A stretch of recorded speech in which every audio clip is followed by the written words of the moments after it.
Edonia Radio, reportage. Marjorie Bélanger. Nous allons nous intéresser aujourd'hui à la santé mentale et au suicide plus particulièrement. Sujet encore tabou, les idées suicidaires et les passages à l'acte touchent tout le monde et c'est particulièrement inquiétant chez les jeunes. Leur nombre a augmenté de 30% chez les 11-17 ans entre 2019 et 2021, selon l'Observatoire national du suicide. Et selon Santé publique France, un lycéen sur 10 aurait fait une tentative de suicide au cours de sa vie. Émilie Sauvager, bonjour. Bonjour. Vous êtes docteur en psychologie, vous êtes la coordinatrice territoriale de la Charente-Maritime Nord pour le secteur de la promotion de la santé mentale et de la prévention suicide. Tout à fait. Donc vous travaillez autour du suicide. Est-ce qu'on peut dire que le suicide touche tout le monde ? Alors, on peut dire qu'effectivement, tout le monde peut avoir des idées suicidaires. Cependant, il y a des facteurs de risque.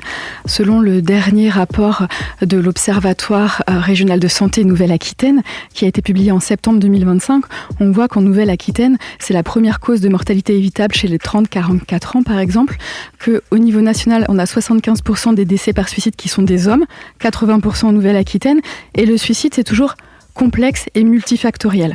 Donc ce qui est important aussi à comprendre, moi j'aime bien dire que je travaille en prévention du suicide. Ça c'est important aussi, de parler de prévention, de lever le tabou aussi du suicide, parce que en fonction de comment on va en parler, ça n'a pas le même effet. Ça reste encore un sujet tabou ? De moins en moins, mais néanmoins il y a encore beaucoup de personnes qui savent pas comment faire, qui ne savent pas qu'on peut en parler. Donc les personnes qui sont en souffrance, les proches, les aidants, il ne faut pas hésiter justement à parler de la question du suicide. Est-ce que tu souffres au point d'avoir des idées suicidaires ? Parce qu'on peut agir en prévention. Il y a un numéro national de prévention du suicide, le 3114, que tout le monde peut appeler. Effectivement, le suicide, les jeunes finalement décèdent peu. Et voilà. Je crois que c'est 400 décès par an. C'est entre 350 et 400 décès par suicide. C'est la deuxième cause de mortalité après les accidents de la route. Pourquoi ? Parce qu'à cet âge-là, effectivement, on ne meurt pas. Par contre, on a aussi, chez les plus de 75 ans, au niveau de l'Observatoire national du suicide et des derniers rapports, une proportion de suicide important. C'est pour ça, encore une fois, le suicide, c'est complexe et multifactoriel. On n'est pas tous égaux, on a vu, je vous l'ai dit, 75% des hommes au niveau national, 80% en Nouvelle-Aquitaine. Donc, un moyen aussi de le prévenir, sociologiquement, on sait qu'on est homme ou femme. Voilà, on n'est pas éduqué pareil. Donc la capacité à demander de l'aide, c'est aussi un facteur protecteur. Donc c'est important effectivement d'en parler, de ne pas rester seul avec ça, qu'on soit proche, aidant ou personne en souffrance. Vous avez mis un programme innovant en place, le projet Les Ulysses. Vous pouvez nous expliquer en quoi consiste ce projet ? C'est national ou c'est départemental ou régional ? Alors en fait, on travaille avec les coordinations de prévention du suicide du Poitou-Charentes depuis 3 ans à l'élaboration de ce dispositif Les Ulysses. Le site internet est accessible à tous, partout, à tout le monde, www.lesulys.fr. Et vous pouvez retrouver sur notre site des témoignages de personnes qui ont traversé une crise suicidaire, qui ont réalisé une tentative de suicide et qui sont à distance depuis plusieurs années. Ils nous disent ce qui les ont aidés, ce qui les a pas aidés, ce qui aurait pu être fait pour que ce soit évité. Ils présentent leur chemin pluriel de rétablissement. Nous avons des jeunes, des moins jeunes, des professions très différentes. Une infirmière, un agriculteur, un policier, un pilote d'hélicoptère, des pères aidants en santé mentale. Voilà. Vous pouvez expliquer ce que c'est que la pérédance pour ceux qui ne savent pas ? Tout à fait. La pérédance, en fait, c'est une personne qui a souffert d'un trouble psychique, qui en souffre et qui s'est rétablie. Qui va en fait réaliser une licence ou un diplôme universitaire de père aidance. Et donc à l'hôpital, ce sont nos collègues qui œuvrent dans les services. Et ça, c'est important parce qu'en fait, au niveau des Ulysses, ça c'est une dimension fondamentale, la père aidant justement, de voir qu'on n'est pas tout seul à être passé par là, que ça peut arriver et qu'il est possible de s'en sortir et qu'il n'y a pas une manière de s'en sortir. Voilà, parce que chacun nous présente la manière dont il s'en est sorti. Donc c'est vraiment des chemins pluriels de rétablissement et ça c'est fondamental. On parle beaucoup de résilience en ce moment. C'est un mot qui est parfois galvaudé, mais pas dans ce sens-là. Vos témoins vivent cette résilience ? Alors effectivement, le mot aujourd'hui est tellement utilisé partout que je ne l'emploierai pas forcément. Néanmoins, cette idée-là de dire que, effectivement, on peut aller mal à ce point-là et on peut s'en sortir. Et puis, certains de nos témoins nous disent que ça arrivait une fois dans leur vie, il y a 15 ans, 20 ans ou 30 ans.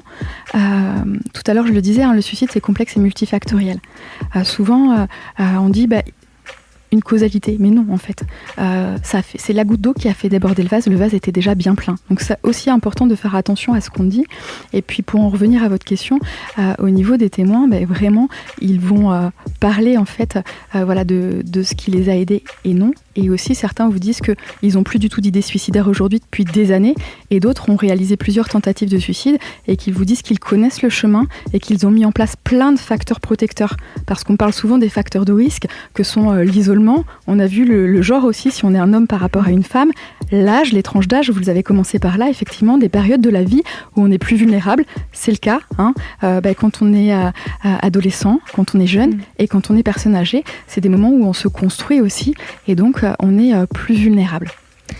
Si je sens qu'un de mes proches a des idées suicidaires, qu'est-ce que je peux faire pour l'aider ? Qu'est-ce que je peux dire ? Et qu'est-ce qu'il ne faut pas dire ? Alors surtout, prenez le temps de l'écouter. Ça, c'est fondamental. L'écoute active, sans jugement. Souvent, on a tendance à dire « non, mais ça va aller ». Non, ça va pas aller. Il est en train de vous dire là que ça va pas. Oui, ou t'as tout pour être heureux. C'est ça. Donc on évite la culpabilisation, on évite la minimisation et on évite aussi la dramatisation. Je te remercie de me faire confiance à ce point-là. Ça n'a pas dû être facile pour toi de me confier que tu as des idées suicidaires. Merci vraiment pour ta confiance. Moi, je ne suis pas spécialiste. Si on n'est pas spécialiste, il est important que tu ne restes pas seule et que moi non plus, je ne reste pas seule. On peut appeler ensemble le 3114. Donc, il y a des infirmiers, des psychologues qui répondent 24/24, 7 jours sur 7. On peut aussi en parler à son médecin traitant, à une structure de soins à proximité, à des associations. L'idée, encore une fois, c'est de ne pas rester seule. Si on est proche, il y a des coordinations en prévention suicide dans chaque département en Poitou-Charentes. Ne restez pas seul avec ça. Écoutez, Émilie, merci. Je rappelle qu'on peut appeler le 3114. On peut, j'imagine, également aussi appeler le 3114 si on est un proche pour savoir comment aider quelqu'un qui souffre. Tout à fait. Et vous pouvez même demander à ce que votre proche soit rappelé de votre part.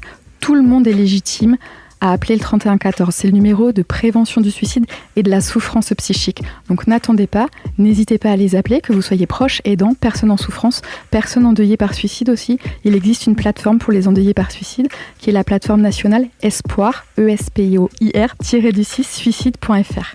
Donc ça, c'est une plateforme de ressources et d'informations pour toutes les personnes qui sont endeuillées par suicide.